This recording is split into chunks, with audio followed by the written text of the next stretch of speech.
மக்களே, எதை தின்றால் பித்தம் தெளியும் அந்த மாதிரி இப்போ எல்லாரும் இருக்கு இல்லையா?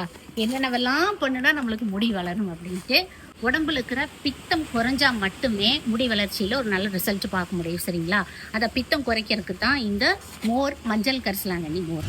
வெள்ளை கரிசலாங்கண்ணி, மஞ்சள் கரிசலாங்கண்ணி ரெண்டில் ஏதோ ஒன்று, சும்மா 10 இலைகள் மட்டும் எடுத்துங்க. மஞ்சள் கரிசலாங்கண்ணியோ வெள்ளை கரிசலாங்கண்ணியோ ரெண்டுமே நம்மளுக்கு லிவரோட பைல் ப்ரொடக்ஷனுக்கு ஹெல்ப் பண்ணும். அளவு ரொம்ப ரொம்ப முக்கியம். இது 10 இலைகள், அதுக்கு மேலே போகவே வேண்டாம். அப்புறம் ஸ்டொமக் அப்செட் ஆயிடும். 1 கப்பு மோருக்கு 10 இலைகள், கொஞ்சம் உப்பு, 1 டம்ளர் தண்ணி விட்டு நல்லா திக்கான மோராக அடித்து வாரத்தில் 3லேருந்து 4 நாள் எடுத்துக்கோங்க. ப்ரெக்னென்ட் ஆகிறவங்க, ஃபீடிங் மதர்ஸ்க்கு இது வேண்டவே வேண்டாம்.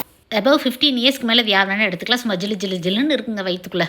வெறும் ஆயில் மட்டுமே மேஜிக் பண்ணாதுங்க. நம்மளோட ஆயிலையும் யூஸ் பண்ணி உடம்பு சூடெல்லாம் குறைச்சிட்டு இந்த மாதிரி ஹெல்த்தியாக தேடி கண்டுபிடிச்சி ஒன்று பண்ணும்போதும் முடி வளர்ச்சியை யாராலும் தடுக்க முடியாது. மாதிரி நிறைய டிப்ஸ் நம்ம சேனலில் இருக்குது. சேனலுக்கு ஃபாலோ பண்ணிக்கங்க. ஆயில் புக்கிங் டீட்டெயில்ஸ் ஃபஸ்ட் கமெண்ட்டில் பின் பண்ணிக்கிறேன். Stay healthy.